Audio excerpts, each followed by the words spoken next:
우리 그리스도인들에게 가장 중요한 것은 사랑이다 그랬습니다. 사랑이 가장 중요하다. 하나님은 사랑이심이라 했는데 우리는 하나님께로부터 난 자들이기 때문에 하나님이 우리를 낳으셨다면 반드시 사랑의 존재가 되어야 한다. 하나님께로부터 우리가 태어났기 때문에 그렇습니다. 하나님이 우리를 어떻게 사랑해 주셨는가? 하나님의 사랑이란 무엇인가? 로마서 5장 8절 말씀 보면 우리가 아직 죄인 되었을 때 이렇게 됩니다. 우리가 아직 죄인 되었을 때 그리스도께서 우리를 위하여 죽으심으로 하나님께서 우리에게 대한 자기의 사랑을 확증하셨느니라. 아멘. 그러니까 하나님의 사랑의 빛이 가장 밝게 드러날 수 있는 조건, 누가 필요합니까? 죄인이 필요하다는 것입니다. 우리가 아직 죄인 되었을 때, 옛날에는 우리가 그 역할을 했어요. 우리가 죄인이었고 원수였기 때문에 하나님의 사랑이 얼마나 풍성한가를 드러내는 역할을 예전에는 그렇게 했었던 것입니다. 죄인이 필요하다. 우리가 이제 하나님의 자녀가 되었기 때문에 우리 안에는 인간적인 사랑이 아니라 하나님의 사랑이 들어있는 것입니다. 그러면 어떤 조건이 필요할까요? 우리를 축복해 주는 사람만 있다면 위로는 받을 수 있겠지요. 그러나 내 속에 있는 것이 인간적인 사랑인지 하나님의 사랑인지 알 수가 없을 것입니다. 주님이 계시는지 주님이 계시지 않는지 나를 좋아하고 축복하는 사람만 있을 때에는 그것이 나타나지 않는다는 것입니다. 그러나 내게 죄를 범하고 잘못을 하는 그 사람이 있을 때에 비로소 우리 안에 계신 하나님의 사랑이 작동하기 시작하는 것입니다. 우리가 그렇게 구원을 받았기 때문에 그렇습니다. 예수님이 가장 고통을 당하신 그 십자가에서 가장 큰 사랑을 보여주신 것입니다. 그 고난받는, 고통받는 자리를 당신을 찌르는 사람들을 살려내시는, 우리를 고통에서 건져내시는 기회로 삼으셨다. 이 십자가예요. 우리가 그 주님을 본받는 자가 된 것입니다. 그 반대의 삶이 뭐냐? 악에 대하여 악으로 갚고 욕을 욕으로 갚는 것입니다. 주님은 악을 행하는 자들에게 복을 빌라 이렇게 말씀하셨는데 내 속에 주님이 계시지 아니하면 어떻게 복을 빌 수가 있겠습니까? 그럴 수가 없는 것입니다. 그래서 하나님은 지금 당장이라도 우리를 엘리야가 경험했던 것처럼 하늘로 데려가실 수 있는 분이세요. 그러나 잠깐 이 땅을 살게 하신 이유는 우리의 정체성이 무엇인가, 그것을 이 땅에서만 발견할 수 있기 때문에 그렇습니다. 좋을 때에는 그 실체가 드러나지 않습니다. 여러분, 흙탕물도요, 한 바가지 떠놓고 시간이 좀 지나면 깨끗하게 보여요. 거기 부유물들이 다 깔아앉죠. 근데 그걸 한번 휘 저어버리면 어떻게 돼요? 금방 이 구정물이 일어나게 되는 것이에요. 그게 실체가 드러나는 것입니다. 하나님이 우리 인생에 풍랑을 허락하시고 교회에 박해를 허용하시는 이유가 바로 여기 있는 것입니다. 실체가 무엇이냐? 한번 휘 저으면 그 영혼의 본질이 다 드러나게 되어 있어요. 그때 겸손하게 하나님의 은혜를 구해야 되는 것입니다. 나 자신의 실체를 깨닫고 이 험한 세상 살아갈 때 내 자신감 가지고, 내 지식 가지고, 내 알량한 능력 가지고 살 수가 없는, 끊임없이 순간순간 때를 따라 위로부터 공급해 주시는 하나님의 성령의 은혜 능력이 아니고서는 살 수가 없는 나 자신임을 깨닫게 해주시는 것이에요. 그래서 우리의 정체성을 하나님이 드러내시는 그 장소로서 이 땅을 우리에게 허락해 주시고, 고통과 죄악이 가득한 이 세상에서 하나님의 백성인 것을 증명하기를 원하신다는 것입니다. 그래서 우리가 이 땅을 사는 것입니다. 과연 우리가 어떤 사람들인가? 하나님이 천국으로 인도하시고 데려가시는 데는 전혀 하자가 없고 문제가 없습니다. 근데 과연 나는 누구인가? 나의 정체성은 무엇인가? 이 험한 세상 속에서 나는 어떤 존재로 살아가는가? 그래서 그러므로 이렇게 이어지고 있는 것입니다. 10절 말씀 함께 하겠습니다. 그러므로 생명을 사랑하고 좋은 날 보기를 원하는 자는 혀를 금하여 악한 말을 그치며 그 입술로 거짓을 말하지 말고. 아멘. 누구에게 사랑을 요구하시는가? 이 험한 세상에서 복을 빌라, 용서하라 하는 이 사랑을 누구에게 말씀하시는가? 아무에게나 그런 요구를 하시는 분이 아니십니다. 그러므로 생명을 사랑하고 좋은 날 보기를 원하는 자는, 이렇게 됐어요. 한정되어 있는 것이에요. 생명을 사랑하는 자, 영생을 사랑하는 자, 하나님이 허락하신 영원한 구원을 간절히 소망하고 사모하는 자, 그들만이 하나님이 기뻐하시는 사랑의 존재로 살 수가 있다는 것이에요. 생명을 사랑하는 자. 우리가 천국 소망이라고 하는 말을 많이 합니다. 천국 소망. 장례식 같은 데에서 기도할 때 천국 소망에 대해서 얘기를 많이 해요. 천국 소망을 갖는다는 그 내용, 삶이 무엇인가? 천국에 간다는 것? 어떻게 이해가 되십니까? 지옥의 반대 개념, 내가 해를 받지 않고 나쁜 것이 없는 그곳이 천국이 아니라 하나님과 영원히 함께하는 곳이 천국인 것입니다. 나쁜 것이 없는이 강조가 아니라 하나님이 있는이 강조가 되는 것입니다. 하나님이 계십니다. 영원하신 하나님이 계십니다. 주 예수와 동행하니 그 어디나 하늘나라에, 아무리 상황이나 조건이 열악해도 주님이 계시면 거기는 천국인 것입니다. 왜 그 나라를 사모하는가? 이 땅에 사는 동안 어둠과 죄악과 고통이 가득한 이 세상에서 하나님의 사랑을 받았기 때문에 주님의 나라를 사모하는 것이에요. 하나님의 사랑을 아는 자이기 때문에. 하나님의 사랑을 알면요, 그 전에 아름답다고 여겼던 모든 것들이 다 배설물처럼 되는 것입니다. 하나님 사랑을 아는 거죠. 그의 모든 생각과 가치관과 판단, 소원, 삶의 방식이 완전히 달라지는 것입니다. 오직 그의 소원은 하나님을 기쁘시게 해드리는 것밖에 없고 하나님의 사랑을 받는 것밖에 없는. 그래서 하나님의 나라를 소망하는 것이, 하나님과 함께하는 그 나라. 여러분, 하나님과 함께하는 그 즐거움과 기쁨, 우리는 다 하나님과 함께하죠.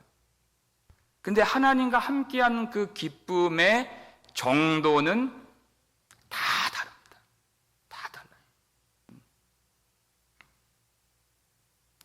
저는 우리 아이들하고 함께 살고 있어요. 근데 아이들이 지방에 콕 들어가서 뭐 할까요? 정신없이 게임을. 그것도 함께 사는 거예요. 함께 산다고 말은 하지만 그건 명목상 함께 하는 거지, 그 내용에 있어서는 너무나도 부족한 거예요. 제가 너무 좋아하는 거는 아이들을 탁 손을 잡고 길을 걸어가는 거예요. 이때 함께는 그 기쁨의 농도가, 온도가 다른 거죠.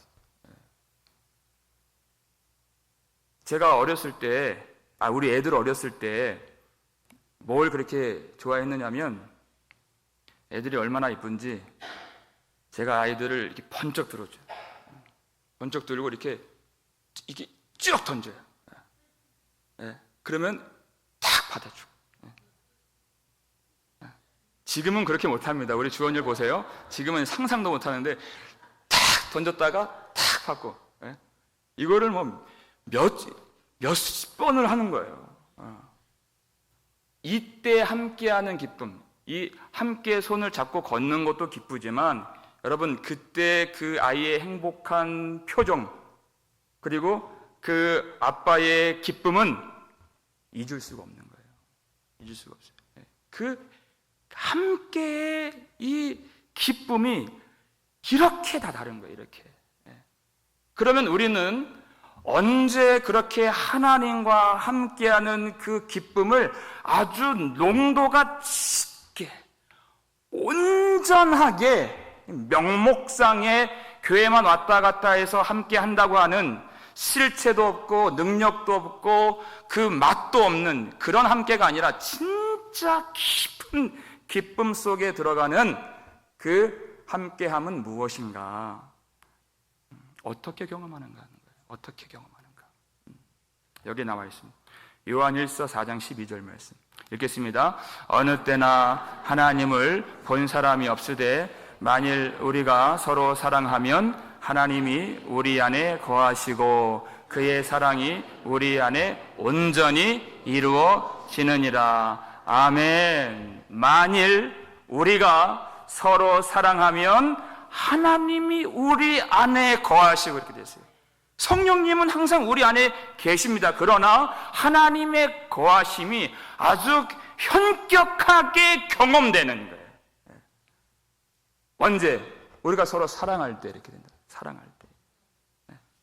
사랑 안에 거하는 것이 우리가 하나님의 임재 안에 들어가는 것이고, 하나님이 우리 속에 거하시는 것이다. 그것을 경험하는 것이에요. 그래서 하나님을 아는 자, 하나님의 사랑을 받은 자는 반드시 형제를 사랑하는 대로 나아가게 된다. 반드시. 그러니까 천국의 소망이다. 이것은 내가 천국 가고 싶습니다, 이런 열망이 아니라 그 삶의 내용이 따로 있다는 것이, 형제를 사랑하는 거예요. 그럼 거기가 천국이에요, 이미. 그리고 완전한 천국을 향해서 가는 것입니다. 그것이.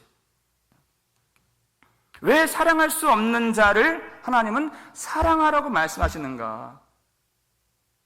그것이 하나님 안에 들어가는 것이기 때문에, 하나님이 내 안에서 경험되는 거기 때문에. 그 사랑을 막는 것이 있어요. 무엇입니까? 자기 연민, 자기 사랑이죠. 자기 자신. 자기 속에 깊이 들어가면 들어갈수록 하나님이 보이지 않는 것입니다. 예수님이 나를 따라오려거든 자기를 부인하라. 자기를 버리지 아니하면 나를 따라올 수 없느니라. 신앙생활은 뭐냐? 나를 버리는 것이. 나를 버리지 못한 사람은 결국 하나님을 버리게 되어 있어요. 그러니까 형제를 사랑하는 것, 사랑하기 어려운 사람을 사랑하는 것은 어떤 사람인가? 그 안에 어떤 마음이 있는가? 나를 구원해 주신 주님과 함께 영원히 거할 영광의 장막을 간절히 사모하는 사람인 것이에요. 그 사람. 근데 사랑도 없고 용서도 없는 사람은 그 사람의 마음이 이 세상에, 이 땅에 아주 깊이 박혀 있는 사람. 그렇게 되지 않기 위해서 우리의 정체성이 하나님 안에서 발견되기 위해서 어떤 명령을 하십니까? 혀를 금하라. 혀를 금하라. 여러분, 사랑함에 있어서 가장 방해를 하는 우리의 육신의 지체가 있다면 그것은 우리의 혀. 야고보서 3장 8절 말씀을 한번 보실까요? 읽겠습니다. 혀는 능히 길들일 사람이 없나니 쉬지 아니하는 악이요 죽이는 독이 가득한 것이라. 아멘. 혀는 능히 길들일 사람이 없다. 여러분, 사람이 얼마나 이 재주가 많은지 아십니까? 그 큰 코끼리를 길들이는 게 인간입니다. 그 로마서 전쟁 이야기를 보면요, 카르타고의 한니발이라고 하는 사람이 유명한 장수인데 아프리카에서 코끼리 부대를 끌고 이 로마가 가까운데 바다로 가면 그 아프리카를 넘어서 바다를 건너서 알프스 산을 넘고 로마를 친 사람이에요. 코끼리를 이끌고. 그리고 로마를 쑥대밭으로 만들었죠. 코끼리를 길들인다니까요. 맹독이 있는 코브라를 길들여요, 사람이. 뱀을 막 공격하려면 대가리를 팍 치죠. 그러면 얌전해져, 뱀이. 이 세상, 이 모든 만물을 그렇게 길들이는 게 인간이에요. 근데 무엇을 하나 길들이지 못하는가? 자기 입 안에 있는 그 새치, 짧은 혀를 길들이지를 못한다. 입을 열 때마다 악이 쏟아져 나와요. 사람을 죽이는 독이 나온다 그랬어요. 독이. 입만 열면 남을 비난하고 원망하고 하나님이 어디 계시냐는 듯한 불신앙의 독이 나오는 거예요. 그러니까 악한 말을 버리라 그랬어요. 악한 말을 버리라. 여러분, 세상이 악한 거, 사람이 악한 거 모르는 사람이 있습니까? 그 악한 말을 버리라는 것이에요. 이것이 얼마나 큰 죄인지 말로 하는 것이에요. 잠언서 12장 18절 말씀을 한번 보여주세요. 읽겠습니다. 칼로 찌름같이 함부로 말하는 자가 있거니와 지혜로운 자는 혀는 양약과 같으니라. 이렇게 되어 있어요. 칼로 찌름같이 혀의 재갈을 물리지 않고 막 거침없이 함부로 말하는 것, 그건 상대방을 칼로 찌르는 것과 같다. 많은 사람들이 이렇게 물리적인 폭행을 하면은 큰 죄고 말로 하면은 별로 크지 않은 죄고 이렇게 생각을 하지만 성경은 그렇게 보질 않습니다. 칼로 찌른 것과 같다. 왜 악한 말이 나오는가? 나쁜 말을 버리라고 하는, 여러분, 이 도덕적인, 윤리적인 그런 교훈을 주는 이 말씀들이 아니라는 것입니다. 예수님 말씀하셨죠. 마음에 있는 것이 입으로 나오느니라. 예수 그리스도의 은혜로 충만하지 아니할 때, 내 마음속에 하나님의 은혜가 결핍되었을 때, 예수님은 이 세상에 가장 큰 고통과 멸시와 조롱이 있는 그 자리에서 가장 큰 사랑을 드러내 보여주신 분이십니다. 우리가 그분을 본받고 하나님의 자녀가 되었다면 우리에게 그와 같은 박해와 우리를 미워하는 자와 시련과 혹독한 환난으로 둘러싸여 있을 때에 그것이 우리가 하나님의 자녀라고 하는 놀라운 사실들이 드러나는 아주 좋은 계기가 된다는 거죠. 근데 왜 악한 말들이 나오는가? 내가 판단을 하고 그 악한 사람에 대하여, 세상에 대하여 내가 복수를 하고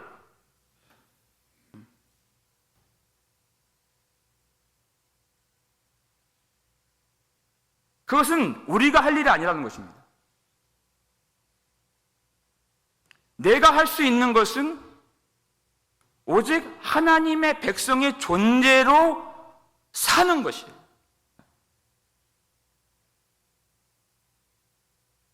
하나님의 역할을 내가 빼앗고 내가 하나님이 되고자 하지 말고 그들은 하나님이 판단하실 자들이기 때문에 악한 말을 하는 것은 내가 하나님의 자리에 올라간다는 뜻인 것입니다. 그러니까 하나님이 안 보이는 것이, 악한 말을 하는 순간 하나님도 안 보이고 구원의 영광도 안 보이는 것입니다. 그러니까 거짓말을 하지 말라, 거짓을 말하지 말라 이렇게 되어 있어요. 여러분, 사람은 이 말을 무엇으로 쓰느냐면 잘 생각해 보십시오. 나의 말을 가지고 가장 많이 쓰는 용도가 나의 정당성을 취할 때, 나의 정당성. 다시 말해 내 죄를 덮는 일에 쓴다는 거예요. 다시 말해 내 의의를 드러내는 일에 내 말을 쓴다는 거죠. 대부분의 말이 그렇습니다. 나는 의로운 사람이라는 거예요. 난 잘못이 없다는 것입니다.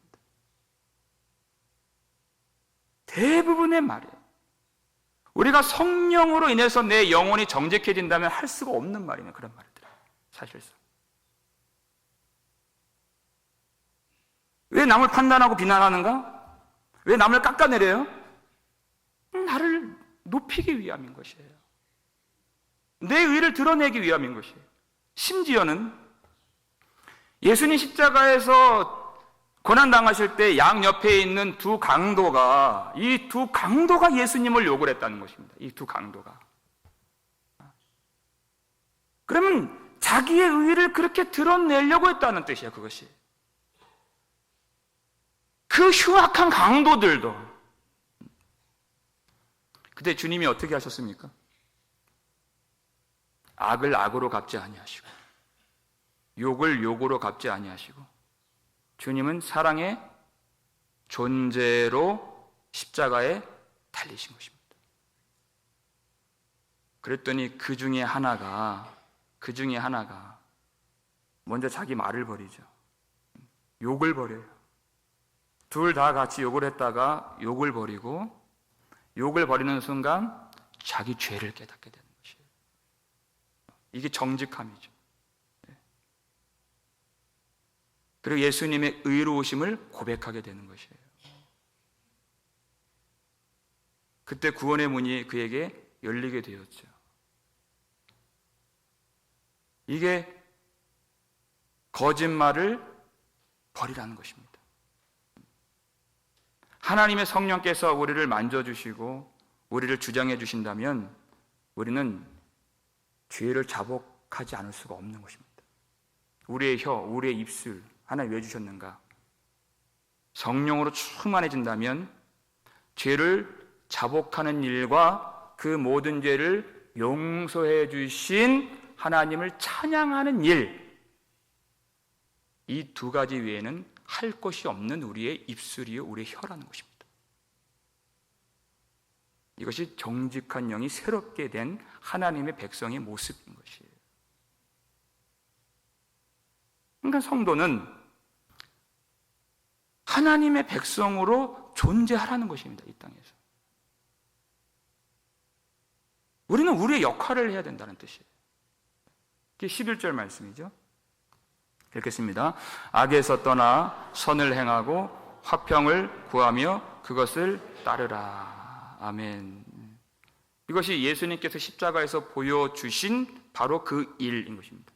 사랑의 존재로 계셨던 예수님, 악에서 떠나 선을 행하고 화평을 구하며 그것을 따르는 것.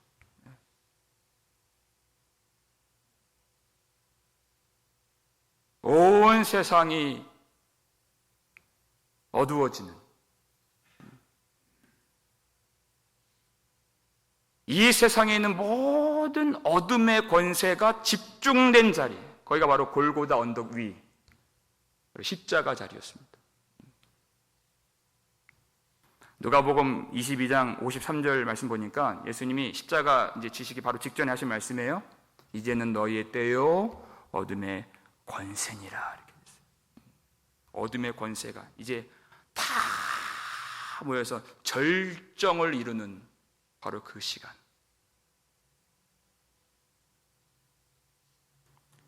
인간들의 모든 그 악이, 악독함과 그들의 허탄한 계획들과 사탄의 권세가 완전히 집결되어 있는 그 자리, 골고다 언덕 위에 예수님은 그때 악을 악으로 갚지 아니하시고 욕을 욕으로 갚지 아니하시고 사랑의 존재로서 아버지, 저들의 죄를 사하여 주옵소서.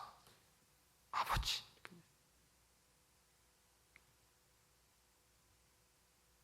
우리가 가야 될 그 길을 예수님이 십자가 위에서 보여주시고 싶습니다. 지금 아이들 VBS 지금 하고 있잖아요. 그 주제곡을 보니까 찬송가 429장 세상 모든 풍파 너를 흔들어.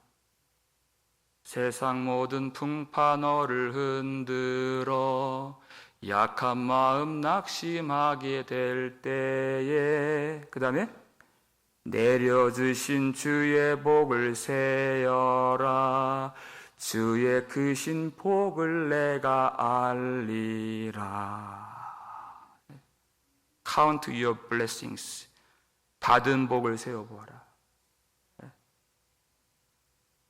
크신 복을 내가 알리라. 받은 복을 세어보아라. 주의 크신 복을 내가 알리라. 그 세상의 모진 풍파와 어둠의 권세가 가득 일어난 그 골고다 언덕 위에서 사랑의 존재로 서 계신 예수님이 아버지요. 아버지만 바라보는 것입니다. 복의 근원이신 우리 아버지.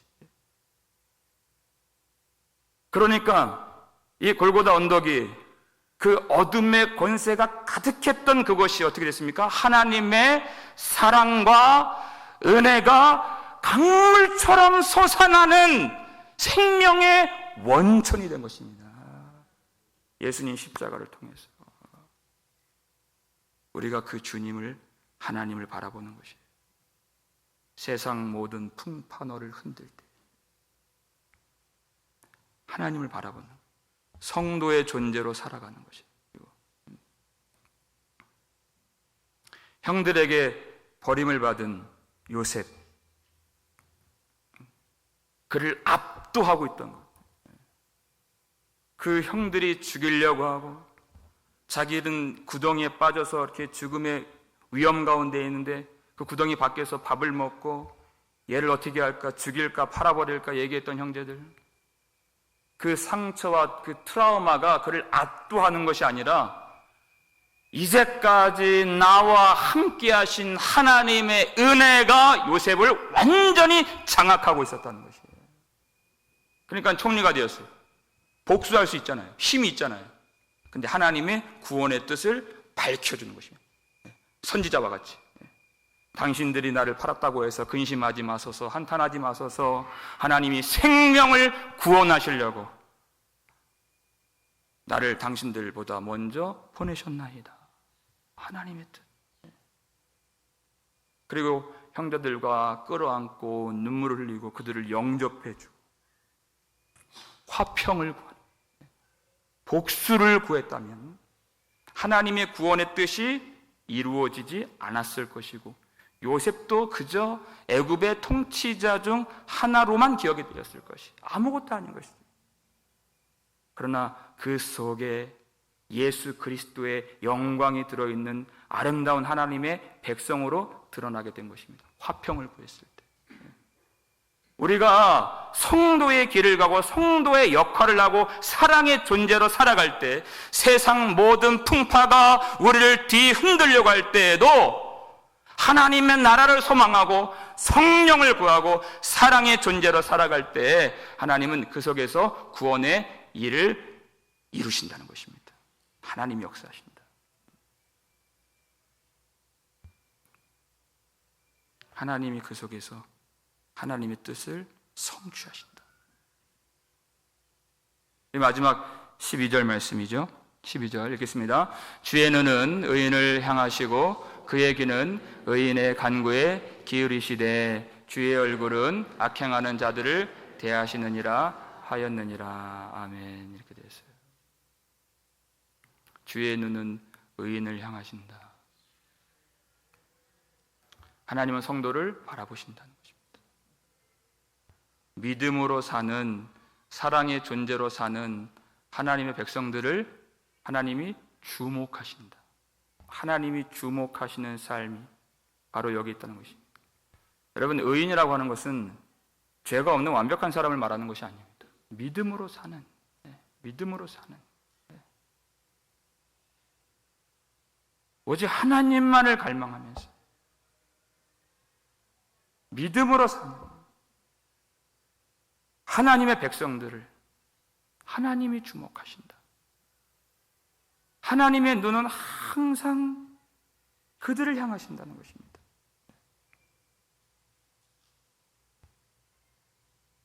여러분, 하나님이 우리를 보신다는 것입니다. 이 악한 세상에서 얼마나 마음이 원통하고 억울한지, 눈물이 많은지, 그리고 하나님 그 소리를 들어주시고 그 기도에 귀를 기울여 주시고 신음까지 응답하신 하나님.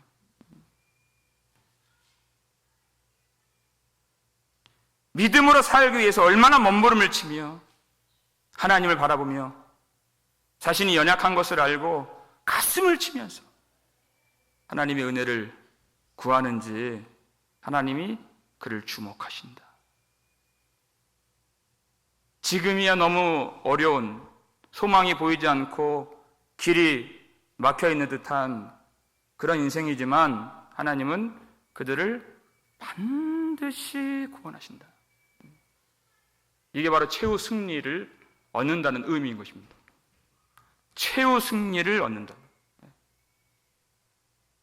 지금은 악인들이 득세하는 것 같지만, 오히려 악인들이 형통하는 것처럼 보이지만 하나님은 마지막 날에 반드시 그들을 심판하신다.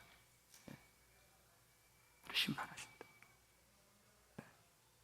여러분, 하나님이 우리를 지금 주목하시고 있기 때문에 어떤 세상의 풍파가 밀려올 때, 어려움을 당할 때, 평상시에는 우리가 잘하죠. 그렇게 큰 문제가 없을 때는 하나님의 백성으로 사는 것이 너무 감사하고 기쁘고 행복하고 또 힘이 있고, 칭찬과 위로와 격려 속에서 그렇게 하는 것이 별로 어렵게 느껴지지 않는 그런 때도 있습니다만은 어려운 때가 있습니다. 어려운 때가 있습니다. 남들에게 이해받지 못하고 오히려 손가락질을 받고 내 육신도 너무나도 피곤하고 금방이라도 쓰러질 것 같고 모든 상황이 나를 대적하는 것 같은 그런 어려운 때에도 여러분, 우리에게서 하나님이 주신 것이 흘러나올 수 있도록, 좋을 때만 좋은 것이 나오는 것이 아니라 상황이 어려운 때에도 주님의 것이 나올 수 있도록 성령의 은혜를 구하시기를 바랍니다.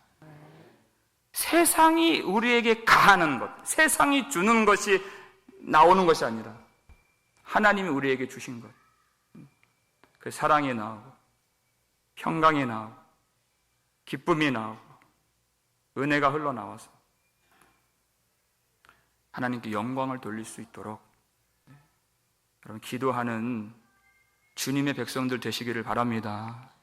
여러분, 하나님은 의인들을 주목하신다고 했습니다. 믿음으로 살고 사랑의 존재로 사는 자들을 반드시 하나님이 구원해 주십니다. 그 좋은 날을 사모하고 소망하면서 어떤 세상의 풍파가 우리를 흔들어 버릴지라도 하나님의 사랑을 사모하는 자가 되어 그 사랑의 존재로 살아 하나님의 사랑과 축복 충만하게 누리고 세상을 이기고 이 세상에 하나님의 사랑을 흘려보낼 수 있는 저와 여러분 되시기를 주님의 이름으로 축원합니다.